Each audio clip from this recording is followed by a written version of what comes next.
Scrappin with Sheri.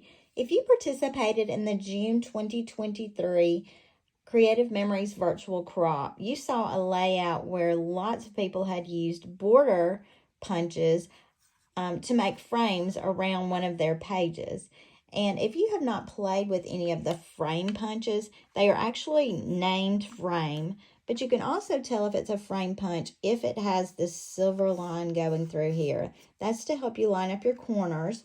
So the frame punches will all have that silver line right down through here. Now let's play with one of those just a minute. Make sure you know how it works, and then I'll show you a couple of variations, one of which I saw on the Creative Memories Virtual Crop this weekend.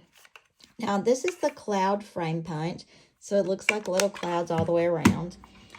And to do the frame part of it, rather than a border, what you do is you line up your paper on this silver line here, rather than the black line on the front. If you were just doing a border, you would line it up on the black line.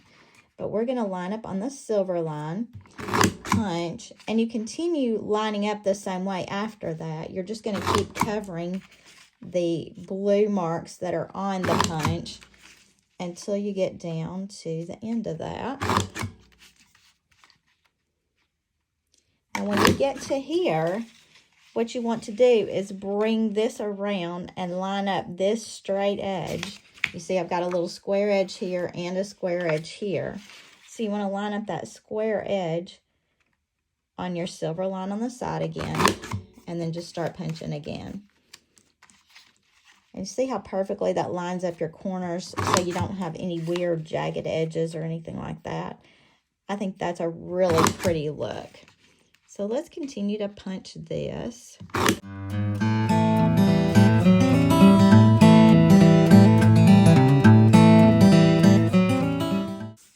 So we have that pretty cloud frame going on, but what happens if you wanted to put that cloud frame onto one of your scrapbook pages?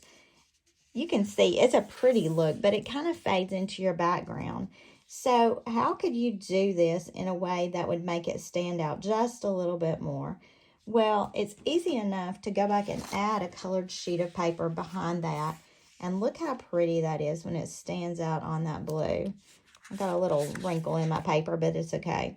So just by adding a piece of colored paper behind that, you can make a big difference. You could also pull out your 12-inch trimmer and make just a small border around the outside of this punch. That would be really pretty. I'm just kind of eyeballing this because each border would be different. Looks like maybe about a 1/2 inch. So I'm going to cut a 1/2 inch of one long side and then rotate my paper and cut a 1/2 inch off the bottom.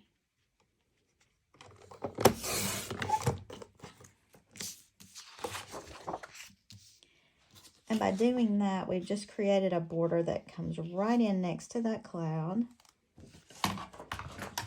You could still add it to your scrapbook page and have another border, or you could even add another color around that if you'd like to.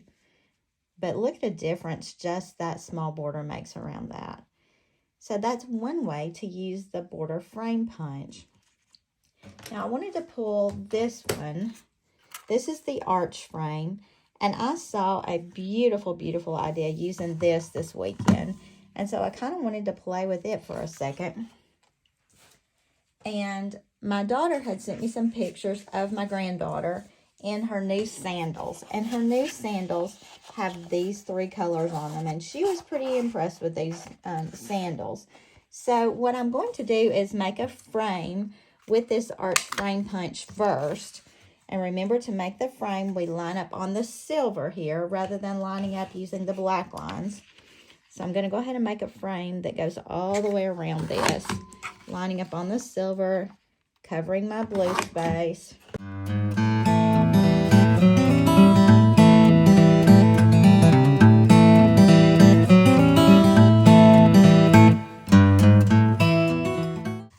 All right, so we've got our frame completed all the way around. That's the arch frame punch.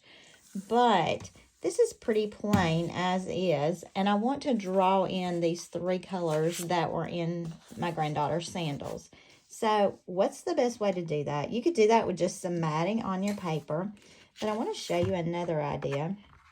And for this, you don't have to be real concerned about where your edges are going to be, but you want, what you're trying to get is the full inside part of the frame that punches out. So I'm going to start my paper right here at the end because I can see that's going to give me a full frame right there. I hope you can see that. And I can go either direction to get that going again. But I'm just trying to get that full little frame piece out of that. And I'm going to punch it out of all 3 colors. Because what I'm using is this right here. And let's go ahead and do these other 2. Now, one of these is kind of thin paper, so I'm going to see if I can punch 2 at the same time. It might not work.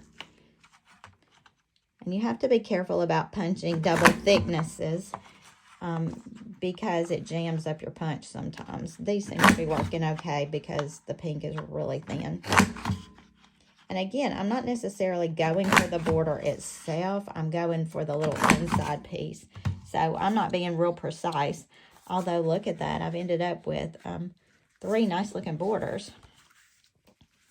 I could actually go back and do something with that later if I wanted to. But what I'm working with is these little cutout pieces.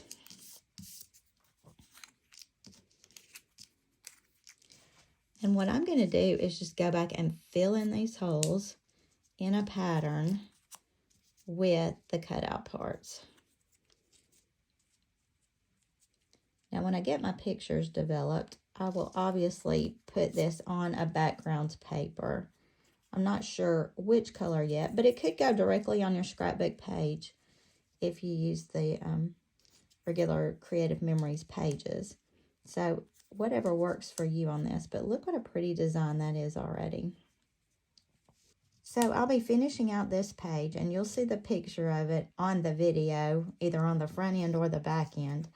But let me know what you think about this. If you've tried some of these different punches with some really great combinations, pop me an email and let me know what you've done.